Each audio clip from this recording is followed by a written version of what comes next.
안녕하세요. 초섭입니다.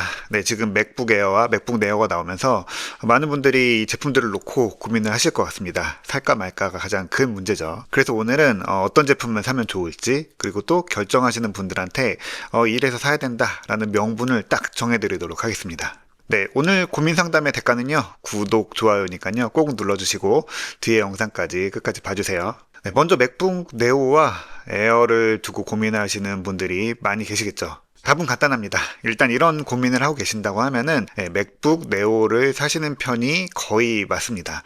왜냐면은 충분히 높은 성능이 필요하다라고 고민을 하신다면은 이미 뭐 맥북 에어나 아니면 맥북 프로까지 두고 고민을 하고 계시겠죠. 그런데 네오와 에어를 두고 맥북을 고민하신다고 하면은 당장 필요한 성능보다는 제품을 일단 한번 구입하고 싶다.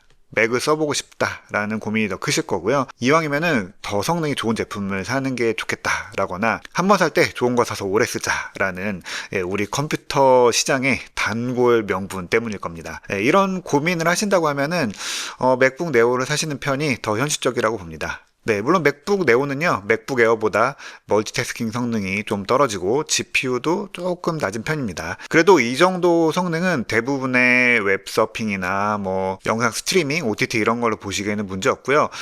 지금 보시는 제가 만드는 영상 정도, 이 정도 유튜브 콘텐츠 만드는 데에도 큰 무리가 없을 겁니다. 그러니까 고민을 풀어드릴 맥북 네오 구입의 명분은요, 99만 원에 살 수 있는, 또 여기에 학생 할인이 더하면은 85만 원 정도면 살 수 있죠. 이 정도 가격대에 살 수 있는 가장 고급진 노트북이라는 거죠. 네, 이 가격에 알루미늄 케이스 그리고 레티나 디스플레이에 16시간을 쓸 수 있는 노트북은 많지 않을 겁니다. 물론 윈도우 노트북 중에 더 싼 모델들이 있을 수도 있어요. 하지만 여기에 운영체제 가격을 포함한다라고 하면은 거의 70만 원대 정도의 노트북을 찾아야 되는데, 이 가격대에 사실 마땅한 게 많진 않죠. 더구나 요즘처럼 메모리 가격이 비싼 시기에는 말이죠. 그래도 맥북 네오는 좀 부족한 거 아닌가라는 걱정이 되시나요? 아마 성능 때문이겠죠. 이 M5가 나왔는데 갑자기 2014년 그것도 스마트폰에 쓰던 칩을 노트북에 넣어서 괜찮을까라는 걱정이죠. 네, 아직 저도 직접 써보지는 못했는데 벤치마크 테스트 결과로 어느 정도 유출해보면은 대략 성능은 뭐 M2 내지는 M3 맥을 쓰시는 경험이랑 비슷하지 않을까라는 생각이 듭니다. 그런데 이런 성능 차이도요, 아마 대부분 체감하기는 어려우실 거라고 봅니다. 왜냐하면 웹서핑을 한다거나 뭐 문서를 만들거나 스트리밍 할 때는 전혀 이 성능의 차이가 없거든요. 오히려 뭐 M1이나 M2 같은 제품들보다도 이 고성능 코어 성능이 좋기 때문에 앱이 실행 속도가 더 빠르고 뭔가 시켰을 때 즉답성이 더 좋을 겁니다. 따져보면은 M1 이후의 맥은요, 기본적으로 이 앱의 반응 속도가 굉장히 빨라서 GPU 중심의 게임이나 뭐 동영상 인코딩처럼 이 양으로 많은 일을 할 때가 아니라면은 사실 세대 간의 성능 간격 차이가 그렇게 크게 와닿지는 않습니다. 저도 사실 M2와 M4를 다 쓰고 있는데 그 차이를 크게 느끼지는 못하고 있습니다. 아마 A18 프로의 싱글코어 성능은 M3와 M4 사이 정도이기 때문에 대부분의 앱 실행 속도나 처리 속도는 굉장히 빠르다라고 느끼실 겁니다. 그리고 한 번 살 때 좋은 거 사서 오래 쓰겠다라는 생각은 좀 접어두시는 게 좋을 것 같습니다. 네, 이미 M1을 넣은 맥북 에어도요, 지금 현역으로 쓰고 있고요. A18 프로가 이 현역에서 밀려날 때쯤이면은 M5 맥북 에어도 크게 다르지 않을 겁니다. 뭐 어떻게 될지 모르는 이 미래를 위해서 높은 성능을 미리 확보해 두기보다는요, 지금 딱 필요한 만큼의 적당한 성능의 컴퓨터를 사시고 그 비용을 아껴뒀다가 3, 4년 안에 좀 빠르게 다음 세대로 업데이트를 하시는 게 훨씬 이득일 겁니다. 그때쯤에 이제 필요에 따라서 맥북 에어로 넘어가시거나 프로로 넘어갈 수도 있죠. 이게 비슷한 비용으로 더 효과적인 소비가 될 겁니다. 네, 그러면은 맥북 네오는 그냥 사면 되나요? 어떤 옵션을 더 해야 되나요? 이것도 딱 정해드리죠. 아이패드를 대체해서 뭐 인터넷 강의 듣고 유튜브 보고 뭐 넷플릭스만 보겠다 하시는 분들은요, 기본 256GB짜리, 그러니까 99만 원짜리 모델을 사시는 게 맞습니다.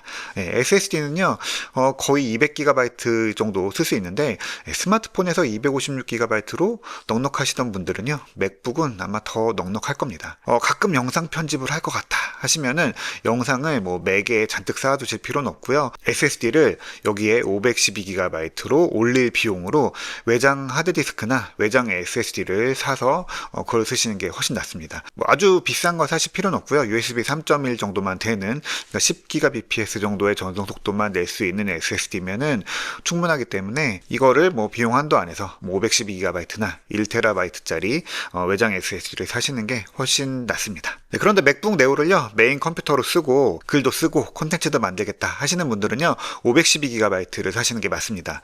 네, 512GB의 차이점은 SSD가 더 늘어난다라는 것도 있지만 터치 아이디가 들어갑니다. 이거 지문 센서죠. 이 터치 아이디로 일단은 맥을 켤 때마다 비밀번호를 입력할 필요가 없어집니다. 그냥 터치만 하면은 로그인이 되죠.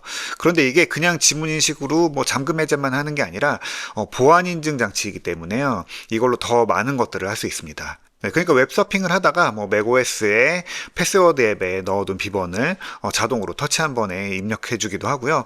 뭐 암호로 잠궈둔 문서들을 열 때도 터치 아이디로 바로 열 수 있습니다. 이걸 쓰는 서드파티 앱들이 꽤 있으니까 보안에 대한 부분들 신경 쓰신다고 하면은 이 터치 아이디로 하시는 게 빠르고 더 안전합니다. 우리가 아이폰에서도요, 뭐 특정 앱들, 특히 이제 금융 서비스 같은 것들 인증을 할 때 페이스 아이디로 로그인 하잖아요.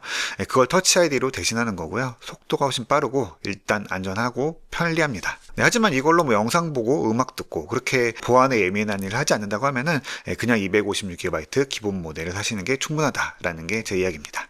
이 A18 프로가요 아이폰에 들어간다고 해서 절대 뭐 무시할 만한 칩은 아니죠. 자, 그리고 나는 그래도 맥북 에어 사고 싶은데 라고 하시는 분들도 계실 겁니다. 뭐 비용적으로 여유가 있다고 하면은 당연히 맥북 에어 사시는 게 낫죠. 그리고 기존에 M1 이상의 맥북 에어를 쓰고 계셨다라고 하면은 더더욱 맥북 에어로 넘어가는 게 맞습니다. 네, 그렇다고 하면은 이제 메모리와 SSD 그리고 디스플레이 크기 남죠. 디스플레이 크기는 뭐 취향에 따른 거라서 작은 게 편하다, 휴대가 더 편한 게 좋다라고 하시면 13인치가 맞고요. 15인치도 사실 무게 부담은 크진 않은데 그래도 좀 이렇게 들고 다닐 때 큰 노트북을 갖고 다닌다라는 느낌이 좀 있거든요. 한 번에 많은 정보들을 봐야 된다라고 하시면은 15인치가 편리하고요. 일반적으로 그냥 뭐 아이패드를 좀 대체한다라고 하시면은 13인치도 나쁘지 않습니다. 그리고 메모리는 저는 맥북 에어는 기본 16GB면은 충분하다라고 봅니다.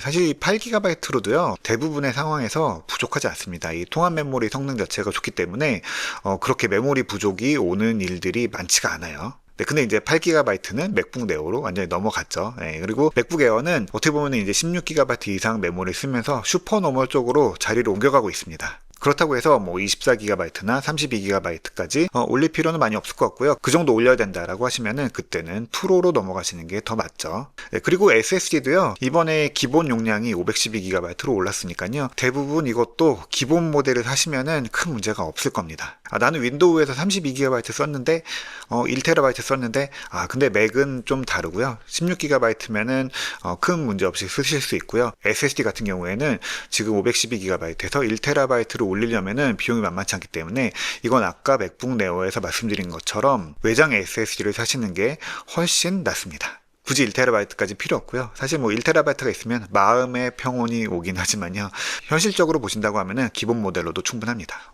저는 맥북 프로도 고민되는데요 라고 하시는 분들도 계시겠죠. 각자의 상황이 좀 다르겠지만 나는 맥북 프로가 꼭 필요해 라는 목소리가 들리셨다고 하면은 구입하시는 것도 나쁘진 않죠. 근데 갖고 싶은데 살까 말까 하시는 분들은요 맥북 에어 사시면은 거의 맞아 떨어질 겁니다. 왜냐면은 맥북 프로 산다고 해서 뭐 앱이 더 빨리 뜬다거나 뭐 일상의 일들이 더 빨라진다거나 그러진 않거든요. 다만 뭐 복잡한 영상 편집이나 고해상도 디카로 찍은 로우 이미지 파일들 이런 것들 수백 장씩 다룬다라고 하면은 그때는 맥북 프로 사셔야죠. 이거는 고민의 여지가 없습니다. 맥북 프로는 현장에서 뭐 공간 제약 없이 많은 일을 해야 되고 뭐 또 소프트웨어 개발을 한다거나 곧바로 영상 편집을 한다거나 아니면 음악 작업을 하신다거나 뭐 이런 전문 영역의 분들이 일 걸어놓고 허송세월 보내는 시간을 줄여주는 그런 역할을 하는 게 바로 맥북 프로죠. 이전과는요 이 프로세서의 지향점이 완전히 달라졌습니다. 그런데 이렇게 복잡한 일, 또 렌더링이나 인코딩이나 이런 데에 막대한 시간이 필요하시는 분들은요,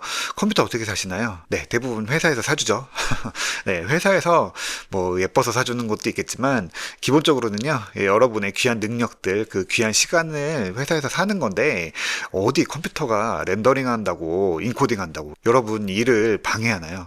그러니까 여러분이 더 쉼 없이 생각과 아이디어를 쏟아부을 수 있는 속도를 맞추기 위한 제품들이 바로 이제 프로 라인이니까요. 회사에서는 그걸 얼마 주고 사든지 싸죠. 그러니까 이런 경우에는 부담 없이 맥북 프로 사시고요. 개인적인 작업이라고 하면은 거의 맥북 에어로도 충분할 겁니다. 물론 여유가 좀 있으시면은 M5 기본 칩슨 맥북 프로 13인치 정도는 충분히 생각할 수 있다고 봅니다. 왜냐면 맥북 프로에 들어가는 이 120Hz 프로모션 디스플레이는 너무 좋거든요. 화면이 부드러운 건 또 기본이고요.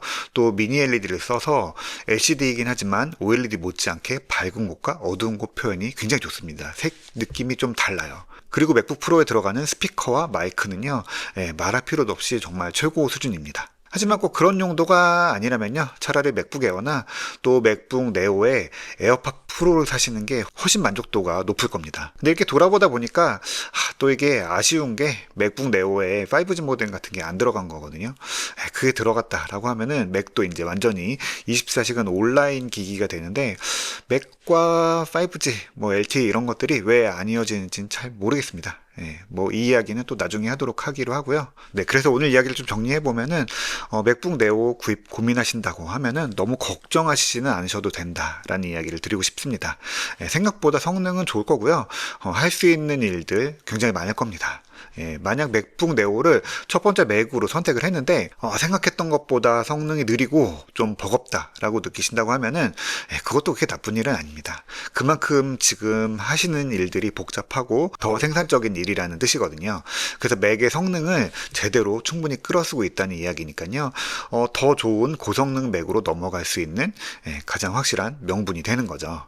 하지만 맥을 처음 구입하시는 분들이라고 하면요, 맥북 네오만으로도 꽤 괜찮은 경험을 하실 겁니다. 그러니까 너무 걱정하지 마시고요, 일단 써보시는 거를 추천해 드립니다. 네, 그러면 오늘은 맥북 네오 구입에 대한 고민을 같이 한번 나눠봤는데, 이거 제가 드린 이야기 외에도 다른 상황으로 고민하시는 분들도 분명히 계실 건데요. 말끔히 해결이 안 됐다고 하시면은 또 댓글이나 뭐 이메일 같은 거 주시면은 제가 또 같이 고민을 해보도록 하겠습니다. 오늘 이야기 좋으셨으면은 구독, 좋아요 눌러주시고요. 저는 또 다음 이야기로 다시 찾아오도록 하겠습니다.